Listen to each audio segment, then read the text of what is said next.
Yo, what I'm back at the crib. Same spot, but I just flipped it. So everything behind me is what I used to be looking at, and then everything in front of me is what you used to see. So I had a whiteboard up there, but all them holes up there that y'all used to see was from the whiteboard and the clips just falling off. So I just flipped it. This side look more aesthetic or whatever. So boom. Man, this my top YouTubers, man. You dig what I'm saying? Without further ado, we gonna jump right into it. So, my YouTubers, bro, I realized my channel is really a mixture of them. You know, what I talk about, what I believe in is just a mixture of them. You know what I'm on now? If I listen to you and I watch you, is because you saying something that I can learn from. You saying something that it's not no bullshit. You know, I ain't really about that just wasting time and things like that. So, you know, everybody, you know, of course, entitled to who they listen to and who they like or whatever. But a lot of these people, as I wrote them down, realized, man, it's a lot about them that I admire and, you know, kind of went unsaid. You know, it's just me. I'm not gonna talk to myself about it, but yeah, this is why they stood up. So, in no order, really. Let's jump into it, man. So, boom. First person, Bill Feasy.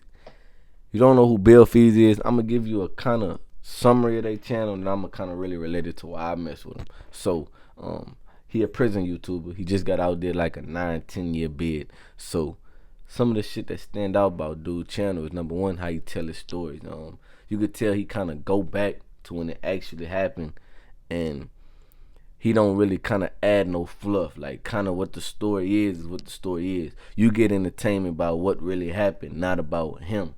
You feel what I'm saying? And, you know, that just seemed more real to me. And the biggest thing is, like, a lot of the morals and principles he gained and stand on, being that he was in prison so long, it's like, damn, I stand on it and believe in a lot of this shit too. And just talking and listening to the way he talked, you wouldn't think he was locked up for so long, because just how he just jumped right back into the real world or whatever, and just was able to talk. Like, he made a video like 10 days after he got out, and it seemed like he was just normal living.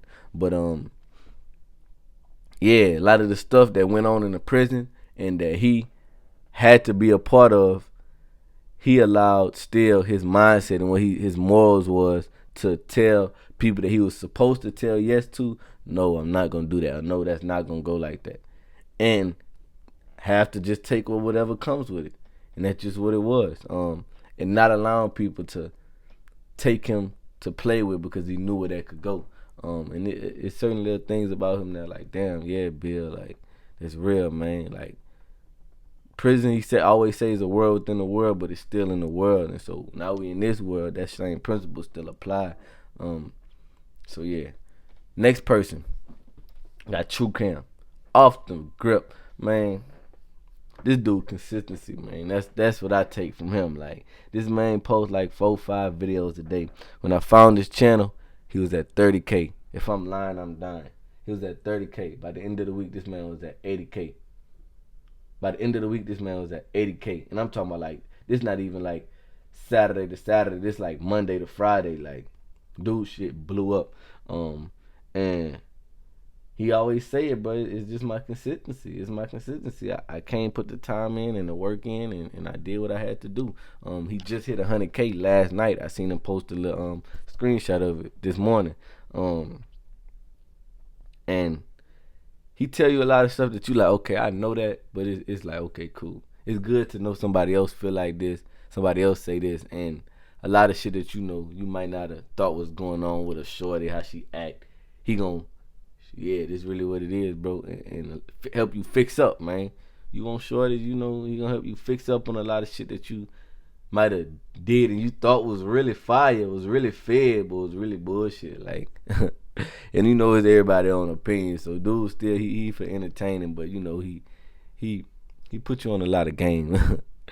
So and dude my age, so he like 23, I'm 22, and he just grinding, man. He grinding. He not worrying about nothing, just grinding. So next dude, this dude, I just started listening to him a few weeks ago. But you know when somebody finna be a daily. You know when somebody finna, you know, be somebody you finna tap in with whenever you look back at their channel. And you see nothing but the red lines under all their videos, and you didn't even realize how many of this person's videos you've been watching. Kind of how you be doing on my channel. But it's just like, damn. I looked up and I started. That's all I'm watching.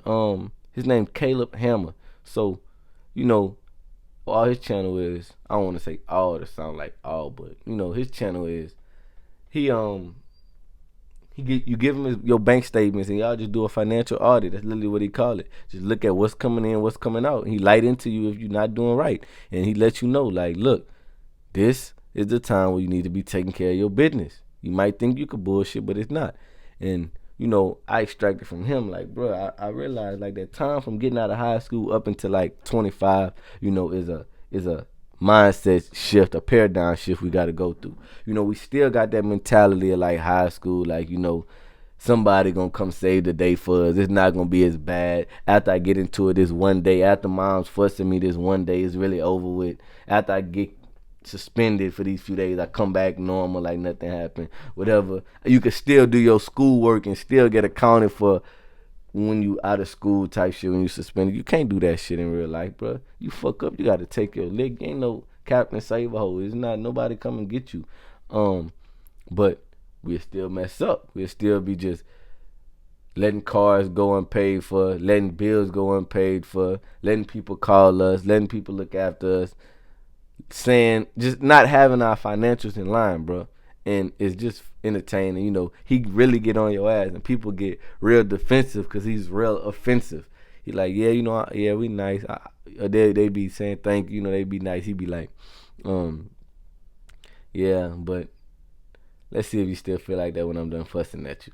He let you know off the rip, but yeah, he just he stand out because I know I need to really be on my financials, but need to make sure debt's getting paid, not doing stupid shit with credit cards, not getting in stupid debt, and making shit happen, bro. And he'll give you an outline and things like that, and yeah, he'll give you. He real analytical. He real about the numbers. Like, listen, you could say a lot of stuff, and you could say your hopes and dreams are gonna get you from out of the situation you're in, and this thing you putting a whole bunch of money into with no return gonna eventually work out, which is cool. He cool. He for that.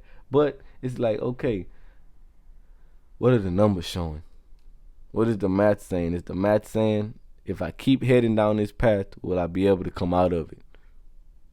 And as a conversation you need to have with yourself for real, bro, because you could do some fucked up shit now that you think is just, you're not even thinking nothing of it. And you look up 15, 20 years and you realize, man, this last 15, 20 years been fucked up because of that one decision I made. And financially it can land you like that. Prison, bill-wise, it can land you like that. Bill Feasy I'm speaking about. So yeah. Next person. Paul Cafaro. So Paul got a niche that I like. He's a farmer. He has a farm. He does a lot of fishing and ponds and stuff like that. He has his own ponds, like how people do, making their own homemade ponds, putting the fish, growing them and feeding them and things like that. He got those. That's inspiring off the rip. If I could draw it up, that's what I'm doing. Like having my own pond with fishes 2-3 inches, and growing them to 2-3 feet long, man, that's it, bro. But I like his niche. His videos, like they like that perfect length to where I could kick it at lunch, have me a little 15-20 minute lunch break, eat, watch his video, and be done. And he real OCD. Dude like everything a certain way. He get shit built to the T. Like, okay, I want this built because this is going to be for this. I want my landscaping done. I want my grass cut. He for the aesthetics, and I like that about dude. And he do his thing, bro. He do his thing. Next person. Jordan Peterson. Now I gotta give him the reins to all my self-development I've done. Whenever he came out and whenever I learned about him, he was in the limelight big, similar to how Andrew Tate was. He was talked about because of his views. He was in the media, things like that. He was everywhere. And I was hypnotized by his work. I dove deep into what he was saying, watched his lectures, watched him just lecturing in class before he got as famous as he is now. And I was just astonished by what he was talking about, and I related to it. Like I said, I'm analytical. I believe in the Most High, and I believe in the higher power, and I believe in the universe and things. But he backs up a lot of that, the universe and believing in the Most High, with studies and facts, and as close to it being true as far as facts go as they can. One thing he said that I want to tell you about. He said, what if he said, why do we relate to nursery rhymes? Excuse me. Why do we relate to poetry? Why do we relate to plays? Why do we relate to painting so much? Why are they so astonishing to us? Why do they mean so much to us? Now Hamlet, he was speaking specifically about, is fiction. It's fictional. It didn't really happen. But what Shakespeare's talent was, we know it's fictional and it wasn't real. But what if we're so entertained by it that it pulls out and abstracts from real life things that are really going on, and people are able to relate to it and apply it to their real life? And his question basically was, does that make it more true than what's actually going on in the world? You going out and seeing something? Because if he can abstract a thought that everybody can relate to and feel a way and hit you emotionally, does that make it actually some type of nonfiction? I'm probably wording it wrong, but like, you kind of get what I'm saying, bro. And it's like, that shit made me think, man. Like, damn, like, that shit is kind of true, bro. That's just one of the things he say about facts and shit like that. But yeah, bro. Like, he also got this biblical series, and basically his biblical series is like that. The Bible, okay, if it didn't happen, that's cool. But what if the sole themes of the book and the stories of the book are true in a sense? You could people apply these Bible verses to real life and what's going on. People relate to the Bible so much, it holds so much power, maybe for that specific reason. And because of that reason, does it actually make it some type of nonfiction that is true? And it's a debate. Like, I don't know. But yeah, give it up to him. When I dove in him, it was over with. I started self-development out the asshole. Like, it was over with. Like, man, I got in a rabbit hole with dude. That biblical series he got is like 20, 30 videos. They like 2.5 hours to hour and a half a piece, and I just watched them till I couldn't watch no more, bro. A lot from about myself specifically, about Jordan. So I mean, from Jordan about myself, and yeah. Next person, Bedros Keuilian. Bedros is one of those guys that he just drills it into you. If you want to self-develop, go listen to him. If you want to know why you're not doing it right, he gonna let you know. And if you humble yourself down, you're gonna accept it and realize at the end of the day, bro, you right. I like his videos because they short. I could watch him at the back end of my workout up until I leave on a high intense note. Like, yeah, like, this was finna get done. Watching his videos, you're gonna feel motivational out the ass. Like, he got the energy, he raw and uncut, and he let you know, let's go get it. And I like watching dude. I just started watching him a few weeks ago, but I know he a daily for sure. He's somebody I could listen to. Now, Paul, somebody I obviously gotta watch because he's a video. But like I said, he got that perfect amount of time. With my schedule now, that's what I need, bro. And the reason I'm talking about my schedule is because it ties into this next person. I got X amount of free time nowadays, man. X amount of free time. And I can't give it to me sitting down and watching no videos like I could in the past, bro. Like, if I'm watching it, I'm simultaneously doing something else. Like Paul, I could eat and watch his stuff. It's a quick few minutes. I'm only gonna eat 15 minutes at the most. By the time that's over, he over. Flair, my boy Flair. Listen, I used to watch dude every night. I got off of work and I used to watch him, but my schedule's so crazy now, bro. Like, man, as soon as I get off and if it's free time and I'm done with everything, I'm going to bed and trying to add the little extra few hours of sleep. Right now, I'm averaging like 4.5, 5 hours of sleep. Like, so Flair, it didn't matter. Whenever I was younger, listen, every single day. He posts like damn near every day. His videos like 40 minutes, 25 minutes, 35 minutes. Like, you got to sit down and watch his. He's like a Paul. Excuse me. He like a Paul. He a former. But I like his personality. He got that real personality, like uplifting, like very positive the way he look at shit. And he like, one of the people that kind of got their own little language, and he says cool shit. He like, yeah, that's fire. I'm sure a lot of his supporters talk like him. But yeah, so that's dude. That's dude. I don't have enough time to watch, and like everything. I feel like, let me say this. You don't be in the same season as everybody. He's in the season right now. As I'm watching him, he's expanding like crazy. Like, he got multiple different channels doing multiple different things, bro. And just right now, I can't give him that support. I feel like this is my dog or something. I just can't watch this shit like that because, man, I just don't be having the time for it. But I know I can come back and watch it later. So, I be like, yeah, man, I'm sacrificing now for the future, bro. But when he do post, I try to skim through it and watch a little bit of it. But I added him because he's somebody that I watch a lot.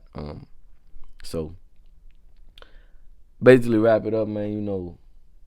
All these people I watch, but they kind of stood out to me for different reasons, and I realized that the reason that I'm attracted to them wasn't because of no bullshit. It was because how they act and the things that they do, and it attracts me to them. So I guess you could say, top 5 people who you hang out with, or a summary of you, and if that's an indicator to me of the type of person I'm becoming and trying to become, then I'm happy with that. These people, they stand on and do things that I 100% would agree with and would do. They let themselves have fun and live off of having fun. In Flair's and Paul's case, they working hard, but at the end of the day, they doing something that they passionately love. It lets me know like it's possible, and if I'm a summary of them, then that means in some way that I have a chance of doing something I absolutely love and making a life and a living off of it. With the consistency of Cam and not missing and outworking the next person and being real and straightforward and having it in me and not on me of Bill. You follow me? And humbling myself down forever and realizing that it's through the Most High and with the studies and the videos I've watched, I have the proof that it's real of Jordan B. And I'm gonna shove it down your throat like, pause. I'm coming at you with everything I got every time. It's the only way of Bedros. And I still can kick it with the family, and I can still have fun and take care of my animals, like do country crazy shit of Paul and Flip, bro. So yeah, man, that's my favorite YouTubers, bro. That's my YouTubers I listen to every single day. Everybody got their own opinions and reasons why they listen to people, but that's my top ones right now. Can't wait to continue to watch them, and they give me inspiration, bro. Do that, I'm out of here. Please. Ain't nobody gon' give me nothing, I had to learn it. And everything I got came from nothing, I had to earn it. Try to check me out my spot, bitch, you get told tag. I got shooters and I send them where your door at. I got